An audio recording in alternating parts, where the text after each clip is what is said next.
आणि बुलेटिनच्या सुरुवातीला सत्ताच्या घडीची सगळ्यात मोठी बातमी, समृद्धी आणि सिलिंगच्या टोल कंपन्यांना टर्मिनेशनची नोटीस देण्यात आली आहे। दोन्ही कंपन्यांवरती टोलमध्ये झोल केल्याचा सरकारनं आरोप ठेवलाय। दोन्ही कंपन्यांचं 50 कोटी रुपये हे सरकारनं गोठवलेत। फास्ट गो आणि रोडवेज इन्फ्राला कंत्राट रद्द करण्याची नोटीसच पाठवण्यात आली आहे। आताची सगळ्यात महत्त्वाची आणि मोठी बातमी आपण पाहतोय। समृद्धीच्या टोलचं कंत्राट रोडवेज इन्फ्राकडे आणि सिलिंगचं फास्टगोकडे देण्यात आलेलं होतं, मात्र सध्या त्यांना टर्मिनेशनची नोटीस बजावण्यात आली आहे। दोन्ही कंपन्यांवरती टोलमध्ये झोल केल्याचा मोठा आरोप सरकारनंच केलाय आणि त्यासाठीच 50 कोटी रुपये गोठवलेत। फास्टगो आणि रोडवेज इन्फ्राला ही नोटीस बजावण्यात आलेली आहे आणि टर्मिनेशनची नोटीस देण्यात आलेली आहे। आताची सगळ्यात महत्त्वाची आणि मोठी बातमी आपण पाहतोय।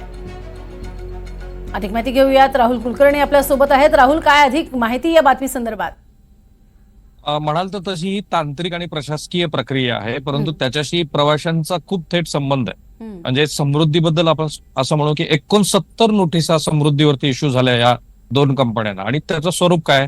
अरेरावी, ज्या गोष्टी करणं अपेक्षित होतं ते न करणं, इथे नियुक्त केलेले जे सुमारे 2800 कर्मचारी आहेत त्यांच्या मूलभूत गोष्टीकडे न लक्ष देणं, किंवा अशा गोष्टी की ज्या तुमच्या कंत्राटाचा अविभाज्य भाग होता त्याकडे दोन्ही कंपन्या, म्हणजे दोन्ही ठिकाणच्या कंपन्या एकच आहेत। आता याचं हळूहळू काही राजकीय कनेक्शन असेल तर ते आपण उघड करू, कारण तुर्तास याबद्दल बोलणं योग्य नाही। आता ही जी वरळी सिंकवाली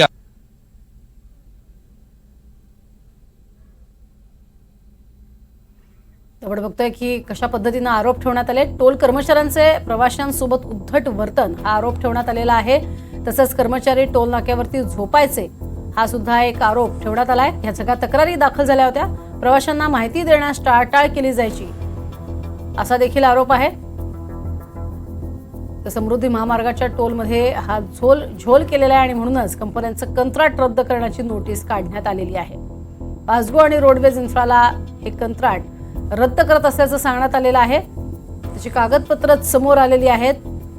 खास करून आपण जर पाहिलं तर या कंपन्यांच्या विरोधात अनेक तक्रारी दाखल झाल्या होत्या आणि या तक्रारींची दखल घेतली गेली।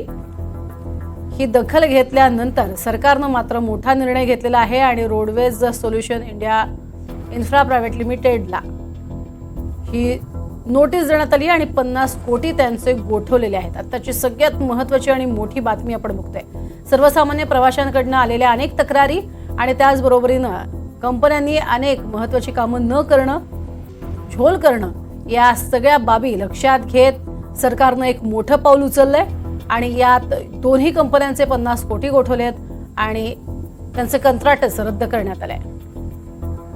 त्या संदर्भात आपण बोलतोय राहुल कुलकर्णी यांच्याशी। त्यांचा संपर्क आपला तुटला होता। राहुल, नाही, दोन्हीकडे एकच गोष्ट अशी आहे की ही जरी प्रशासकीय बाब असली तरी याच्यामध्ये प्रवाशांचे अतोनात हाल झालेले आहेत। म्हणजे समृद्धीवरती तर 69 नोटिसा या कंपनीला दिल्या होत्या वर्षभरामध्ये। तीच गोष्ट आहे वरळी सिलिंग वरची, आणि वरळी सिलिंग संदर्भातला जी नोटीस आहे त्याच्यामध्ये तर गैरव्यवहार हा शब्द वापरण्यात आलेला आहे।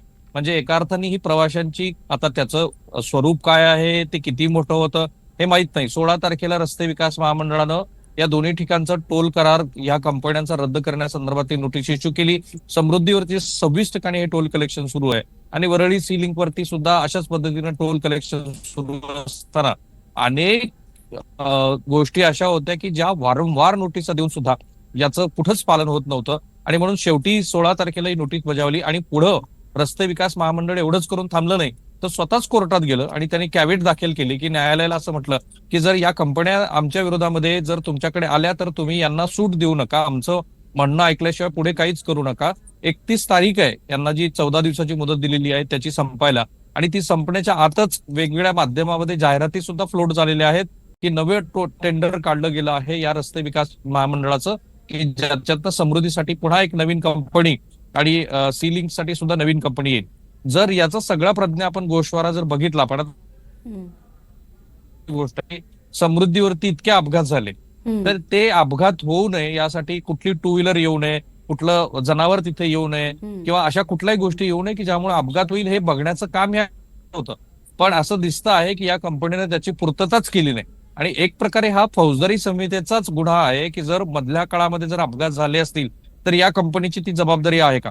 हे जे 2800 ते 3000 कर्मचारी या समृद्धी महामार्गावरती या कंपनीनं नियुक्त केलेले होते, त्याच्या पगारीपासून त्यांच्या इन्शुरन्स पर्यंत अनेक घोळ होता. म्हणजे आता नवीन माहिती कळते आहे या नोटिसीतनं की या कंपनीच्या विरोधात समृद्धी महामार्गावरती थेट कर्मचाऱ्यांनीच आंदोलन पुकारलं होतं, 1 दिवसाचा बंद केला आणि नंतर मग असंख्य तक्रारी आल्यानंतर रस्ते विकास महामंडळानं हे पाऊल उचललं आणि ती गोष्ट महाराष्ट्र सरकारचा जो महत्वाचा ज्याला आपण ड्रीम प्रोजेक्ट वगैरे म्हणतो, तर अशा ड्रीम प्रोजेक्ट मधली ही स्थिती आहे की जिथे तुम्हाला टोल कलेक्शन नीट करता येत नाहीये, प्रवाशांना मनस्ताप होतो, अरेरावी होते, प्रशिक्षित नाहीयेत कर्मचारी आणि हे लक्षात आल्यानंतर अगदी शेवटचं हे टोकाचं पाऊल उचललंय का रस्ते विकास महामंडळानं.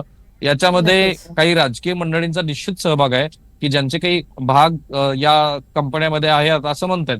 ती नावं इतक्यात आपण डिस्क्लोज करणार नाही आहोत, पण जसं जसं ही बातमी कॅरी फॉरवर्ड होत राहील तसं तसं या संदर्भातले कोण भागधारक आहेत, यांचे काय हितसंबंध गुंतलेले होते तेही तुम्हाला एनडीटीवरती पाहता येईल. पण आजच्या दिवसभरातली सगळ्यात मोठी बातमी हीच आहे की जो समृद्धी महामार्ग मोठ्या दिमाखात ज्याचं लोकार्पण झालेलं होतं, त्या समृद्धी महामार्गावरती टोल कलेक्शन मध्ये आणि इतर गोष्टीमध्ये खूप मोठी गैरव्यवहार हा शब्द इकडे वापरला गेलाय. पण अशा नियमांचं उल्लंघन झाल्यामुळे शेवटी रस्ते विकास महामंडळानंच आता पाऊल उचललंय. 60 कोटी रुपये यांचे फोर्टिफाईड म्हणजे जप्त केले जाणार आहेत. त्यातले किमान 50 कोटी रुपये तर रस्ते विकास महामंडळाचंच देणं आहे. नक्कीच. तुर्तास धन्यवाद या संपूर्ण माहितीसाठी राहुल.